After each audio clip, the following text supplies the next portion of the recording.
Hello friends, welcome back. This is Amit from Magnet, and today we are going to create this scene inside Element 3D. So first take a look what we are going to create.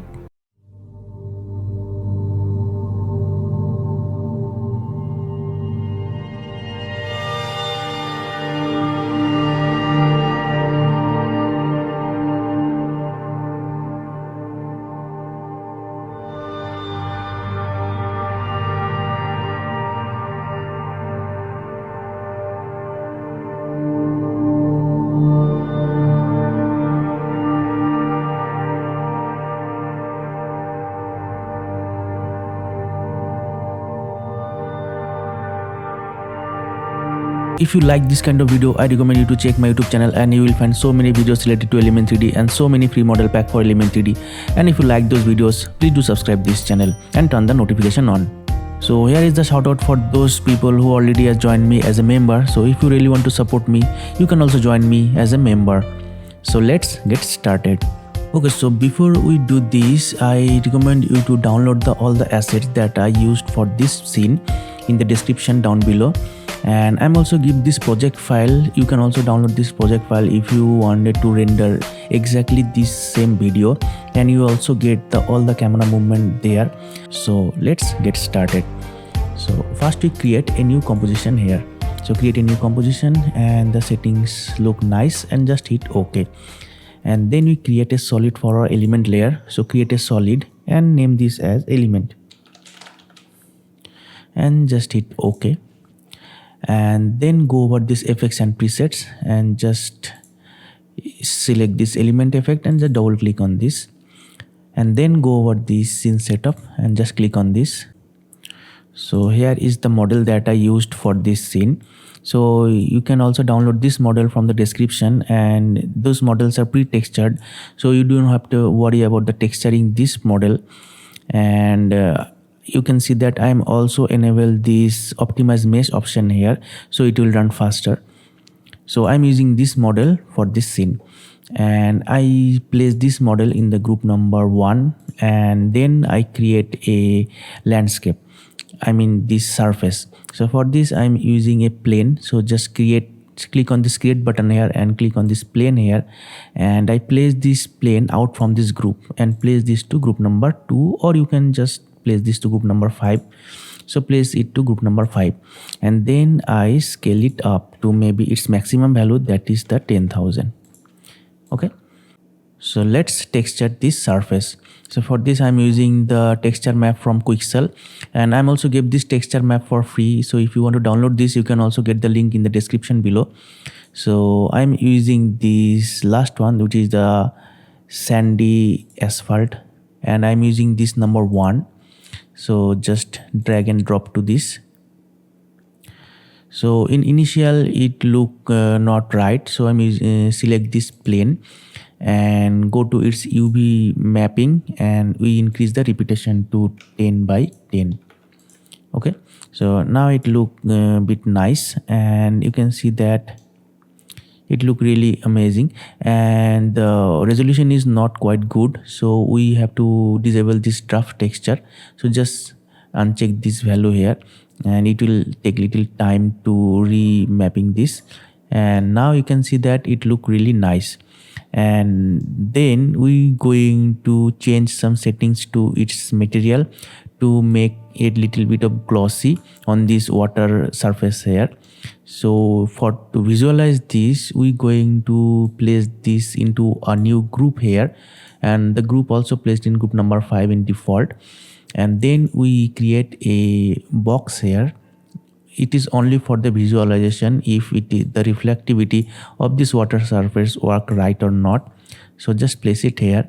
So in default it look not good here. Select this plane model and go to its reflection mode, and we change this mode to mirror surface. So in that way, in anything above on this plane, it will reflect. So we select this box and place it here. So you can see that the reflection is quite not that much good that we want here. So we need to change some material settings here. So select this material, and first we go to the glossiness, and then we increase the contrast for this glossiness channel, And you can see that when we increase this glossiness value, you can see that if we just apply this and select this box, you can see that the reflection is quite prominent here, but we're not finished yet. So select again, and then we go over here, which is the reflectivity settings, and you can see that the intensity is set to 0, and we change this all the way to 100. And now you can see that if we move this box here, you can see that the reflection is quite prominent and it look really amazing.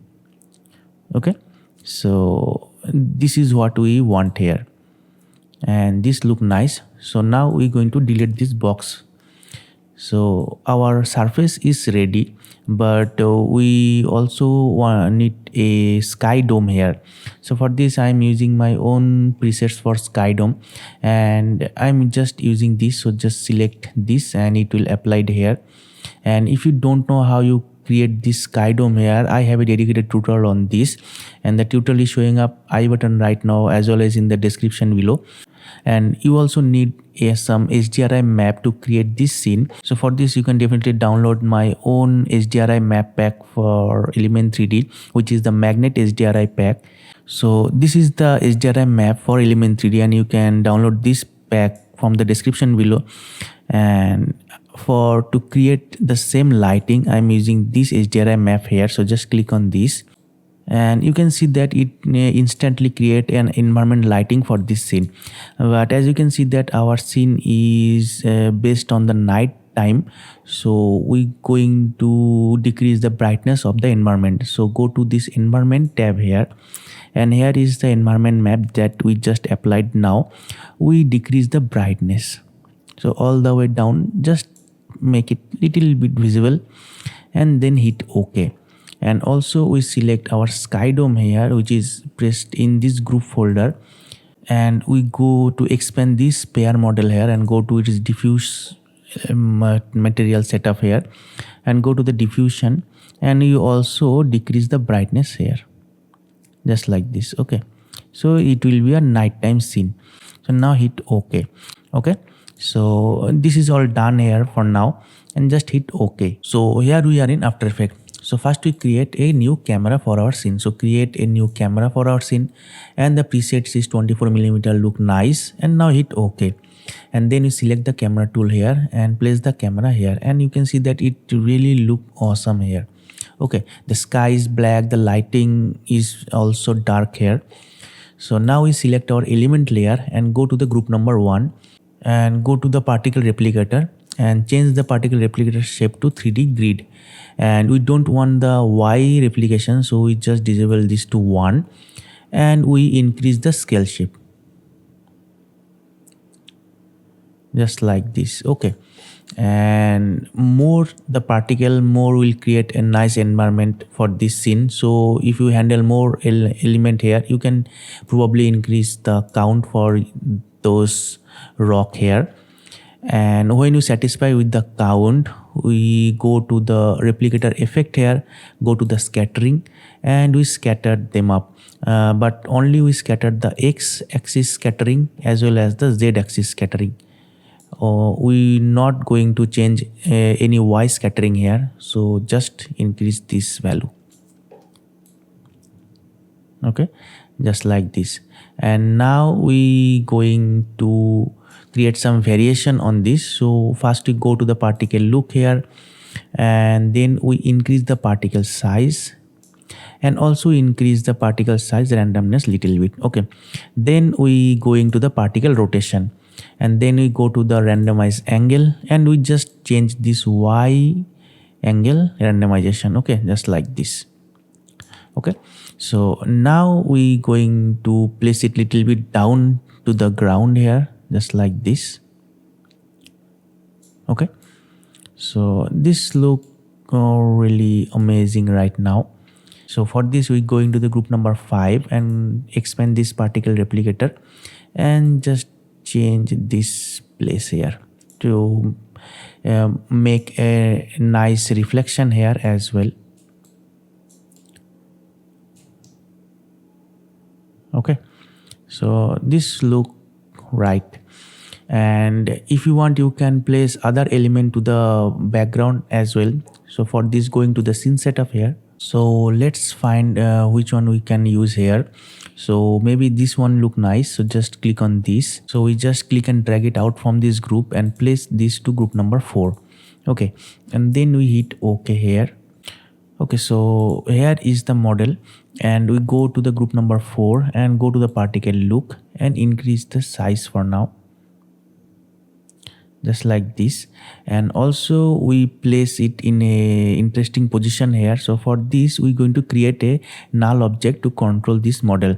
So select this group number 4 and go to the group utilities, and here is the create group null. So just create a group null here, and now we can place it in a interesting position. So maybe in the background, or place it in here, and also place a little bit up here like this.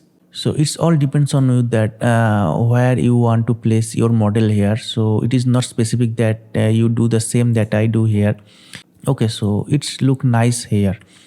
So now we going to create some light on the scene, and which is the most important for this scene. So we're going to use some point light here.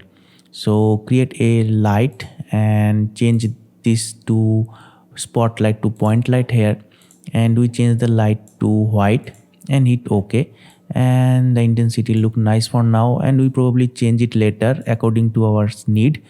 And also select this cast shadow switch here and hit OK. So you can see that it look something like this, but we're going to change some settings. So we need our light to be here. Okay, so to place our light exact this position, we have a trick to apply. So just select the element layer and go to the utilities, and here you can find that generate 2D 3D position.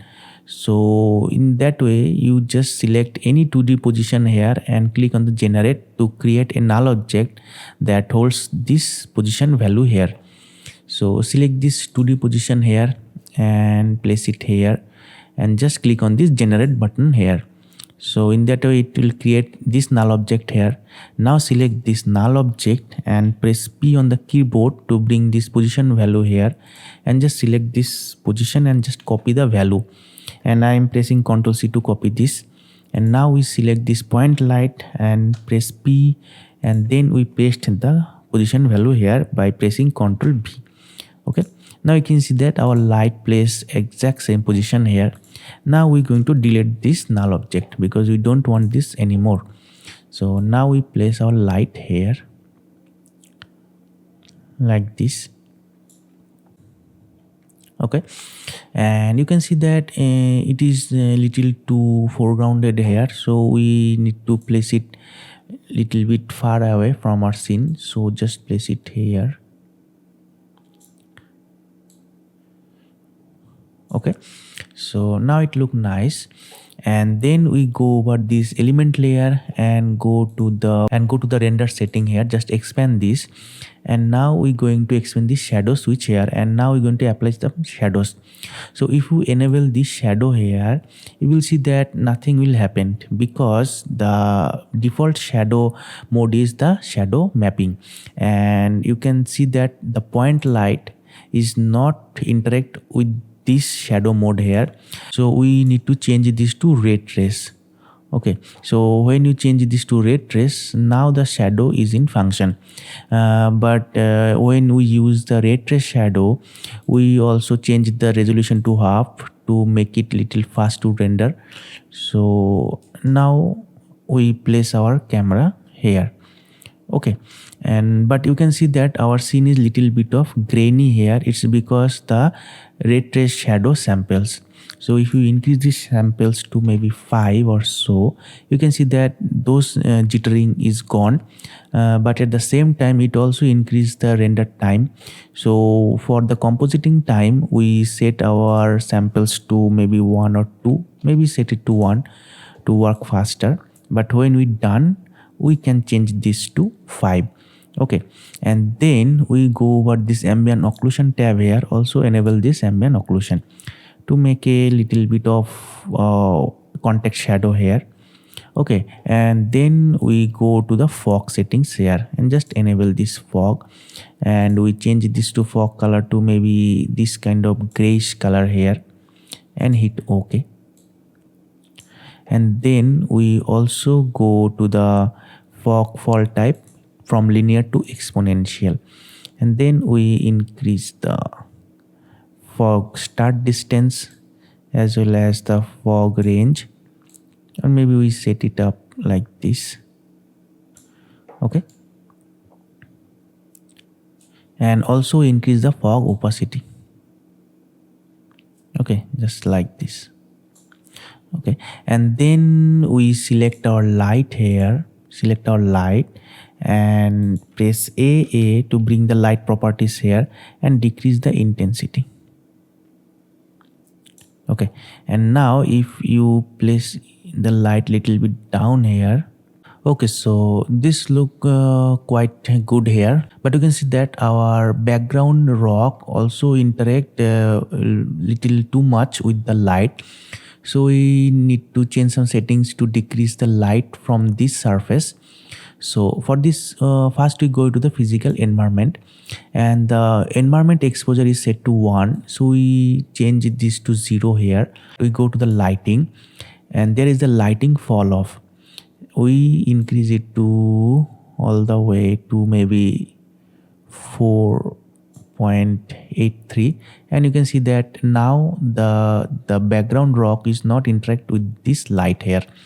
So it will create a sense that the environment is very big and this small light is not able to light up entire environment here. Okay, and then if you change the position, you can see that it only light up only this area, not all the scene here. Okay, and now we going to the element layer, go back to the fog settings, and instead of using this exponential, we can change this to default, and we change the fog start distance as well as in the this fog range here.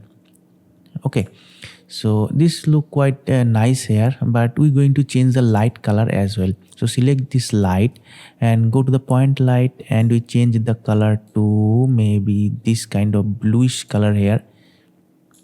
Okay, and hit OK, and you can see that it will create a little bit of bluish color here, or maybe we can darken the bluish to a little bit more bluish type, and also increase the intensity. Okay, just like this. Okay, so now it look quite right here, and now we're going to create some light ball here. So for this, I'm going to the element layer and go to the scene setup, and I'm using this create button here to create a sphere here, and I place this sphere out from the every group and place it to maybe group number 2. Okay, so this look nice for now, and I'm also select this sphere and go to this optimize mesh switch and just turn this on, and then I go to its material setup here and select this light switch, which is denotes the illumination, and we increase the intensity to maybe 100% here and change the color to something that bluish kind of color here and hit OK. And we select this sphere and just press Ctrl D to duplicate this model here, and then we select this upper sphere model here and click and right click on this and just click on this duplicate and replace. And now we going to select this material and go to this wireframe mode here and just enable this. Okay, in that way we will create a wireframe on this. Okay, and then we go to this line color here, we change this to white. Okay, and also we select this fill mode to only lines. Okay, so in that way we will see only lines here. Okay, and then we also select this and select this setting switch here and go to the very bottom and press this draw backface, and now you can see that the backface of the sphere as well. But one thing I have noticed that the segment is little too high, So we're going to decrease the segment as well. So select this pair model here and go to the very beginning, and the segment set to number 2. Okay, so in that way we will get a little few number of segments here as well. And then we also duplicate the sphere as well, which is the wireframe sphere. And then we select this material settings and right click and click on this duplicate and replace.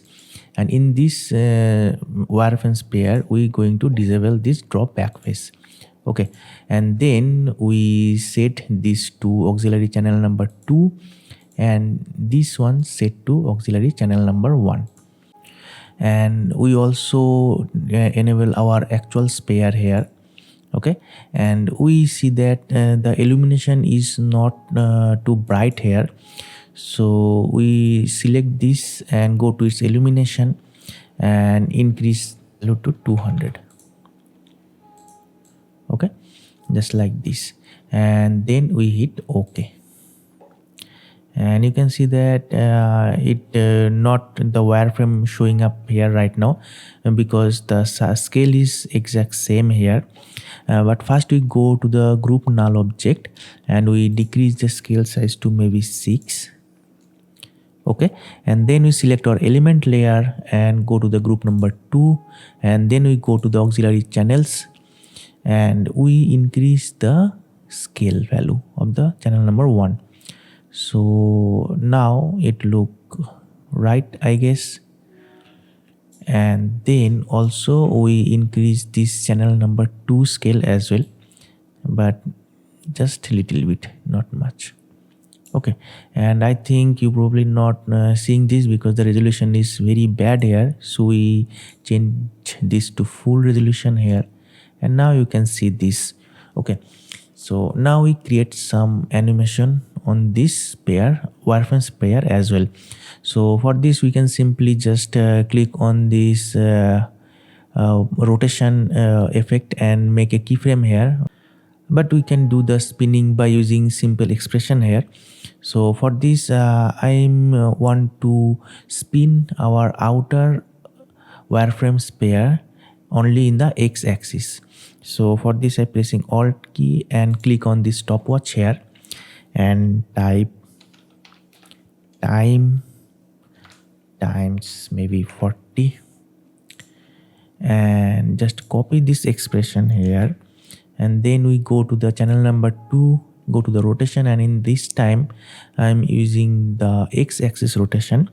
So for this press alt and click on this stopwatch here and press the expression here.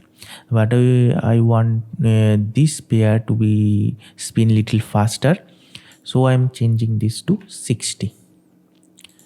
Okay, so now you can see that it's spinning. Okay, so this is the technique to create this animation here. Or maybe we can increase the scale here little bit more. So I select this element layer, go to the scale and increase the scale little bit up, and also we increase the scale for the second sphere as well, just like this. Okay, so this look amazing. So now we create another light, which will be the red light, and it will cast the light from this side as well. But I think our fog is not look right, so we go to our fog settings here, and using the exponential fall off type, I use the default, which is the linear, and then we increase the fog opacity to maybe 100%, and then we increase the fog distance, start distance, maybe something like this. Okay, and also we decrease the fog color to little bit dark here. Okay, and now we create another light. So we duplicate our point light here, just press Ctrl D to duplicate this, and we place it in this side, and now we change the color. So in order to change the color, we press AA and then we select the color to red and then hit OK. And now you can see that it really creates a nice result here. Or you can probably change the position of the light like this. And also we decrease the intensity of the light, so we decrease the intensity.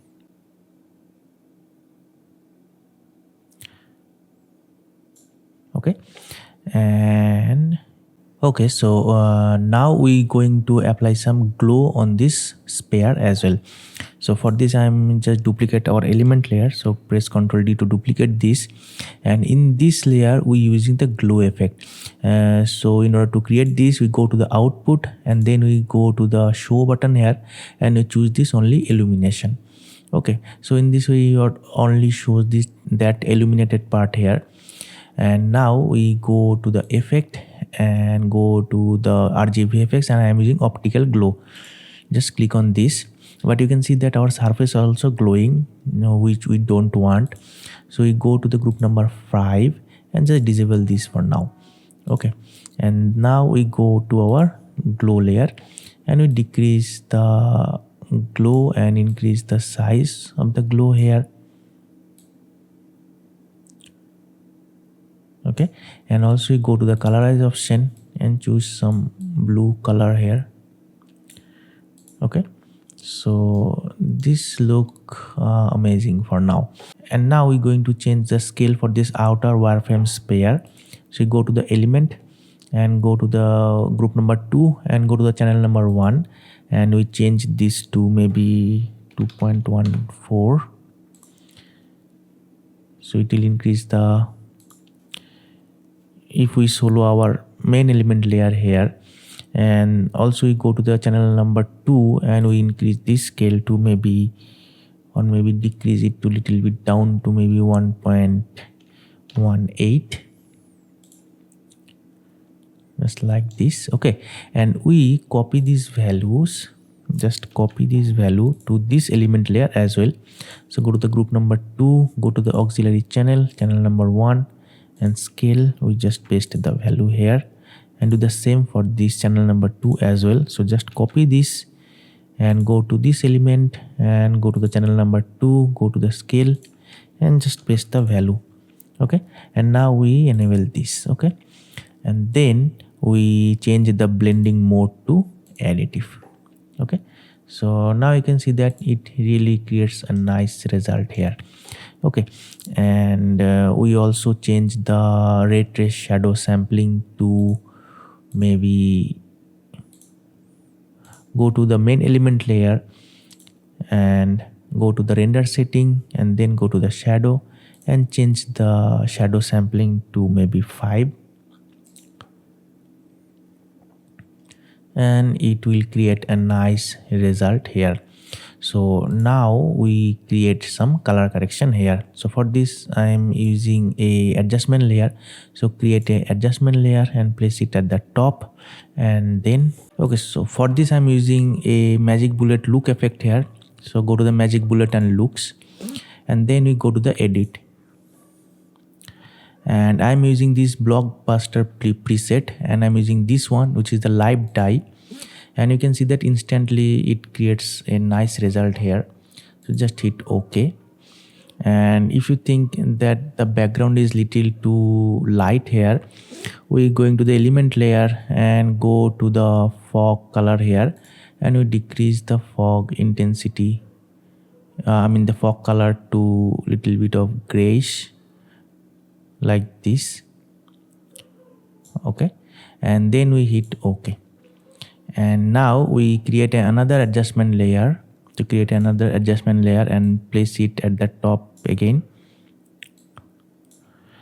and then we go to the effect and go to the color correction and go to the curve, and we decrease this little bit and increase the contrast here. Okay, so now we create some noise here as well. So for this again we create another adjustment layer and go to the effect and go to the noise and grain and select this noise effect and just increase the value to 5%.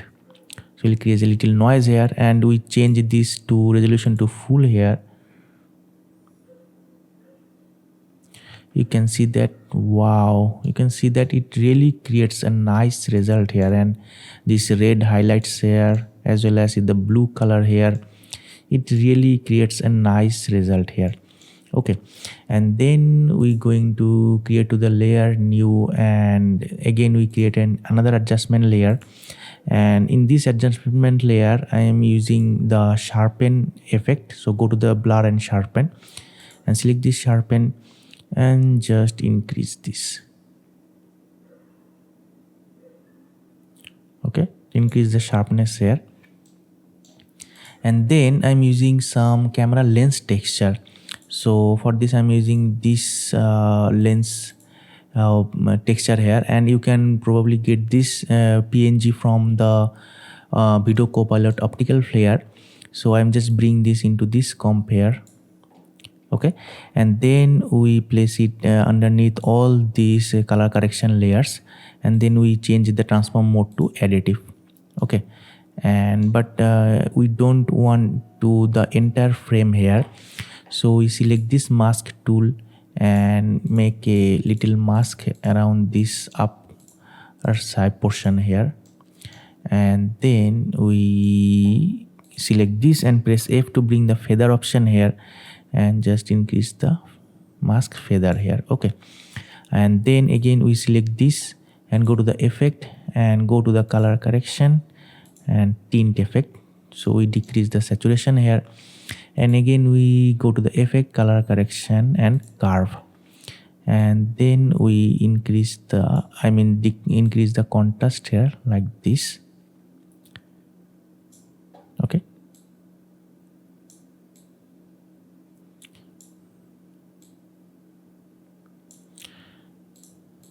so just create a very less amount of lens texture here, and then again we go to the effect and go to the blur and sharpness and increase the sharpness of the texture as well. Okay, and if you want this to little blinky, you can do one thing, that select this and press T to bring the opacity value of this, and make a little expression here by pressing Alt and click on this stopwatch here and type wiggle brackets, and inside the bracket we press 40 comma maybe 5. So in that way the opacity will randomly flicker over time. Okay, so this look amazing, and you can probably appreciate the output here. Okay, so now we going to create some camera animation here. So for this we go to the half resolution here and disable all this color correction layer to little bit fast render, and also we disable our glow layer here. So now we create our camera animation. So select the camera, press A as well as Shift P to bring the point of interest and the position value, and then we make a keyframe here and place it at the very beginning. Then we go over this 10 seconds time frame here, select this camera tool, and we make a little bit of camera movement here.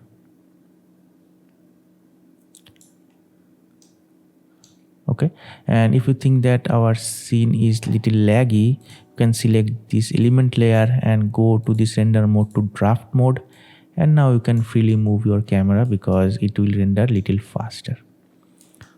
Okay, and again we select our camera, press AA to bring the camera properties here, and we decrease the zoom little bit down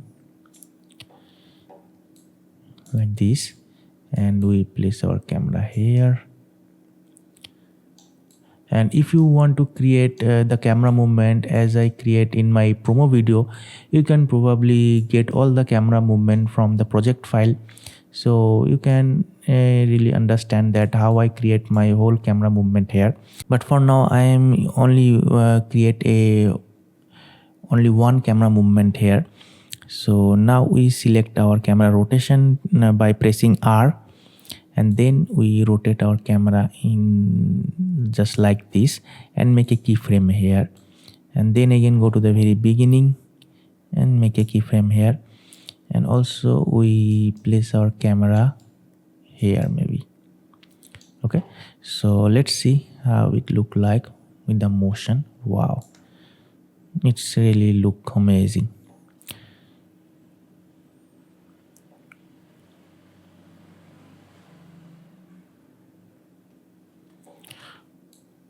Okay, and you can see that our sphere also spinning here, and it look amazing. So now we going to re-enable all our layers, and also we change this to render mode, draft mode to full render mode here, and enable our glow element layer, and then we enable all the color correction layers as well, and our scene is ready to render. And but one thing we have to apply the effect, which is the lens distortion here. So for this we're going to create a new adjustment layer here and place the adjustment layer at the very top here. And for this I'm using this red giant universe effect, and which is the universe distort, and we just select this chromatic aberration here. Okay, and now we change some settings. First we go to the lens texture, we change this to none here, go to the blur, and we decrease this. Okay, as well as the radial blur here, and you can see that there is some chromatic aberration and it really look amazing. And we change this to full render here. Wow, but if you think that the chromatic aberration is really too high, we can decrease this distortion amount to like this, and also we decrease the master scaling. Okay, so now you will get a very subtle chromatic aberration here. Okay, and now last but not the least, we missing one thing, which is the depth of field. Okay, so for this we go to our camera, press AA, but before we do that we set our resolution to half maybe, and then we turn this on, which is the depth of field. Okay, and you can see that it really look nice. And we decrease this aperture, and we set our focus distance. Okay, and go to the very beginning of the timeline here and make a keyframe here, and go to the very end, and then also adjust the focus distance. Okay, so this look amazing.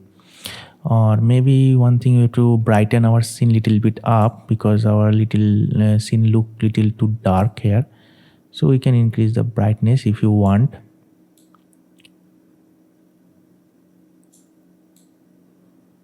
Okay, so now it is ready to render.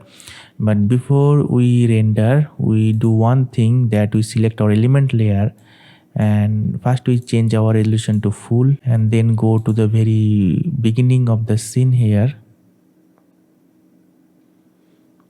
and you can see that there is little bit of anti-aliasing occur here, so we have to increase the sample size. So for this we go to the output here, and there is a super sampling. We change this to 8 here, and you can see that it really creates a nice result here.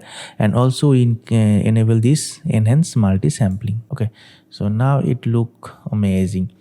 So now it's time to make a RAM preview here, but I'm not able to RAM preview this in a full resolution mode, so I change this to half, and we RAM preview this, and after that we will see that what we get here.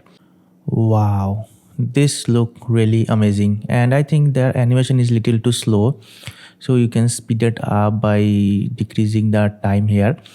And now we missing the motion blur, so you just enable the motion blur from here.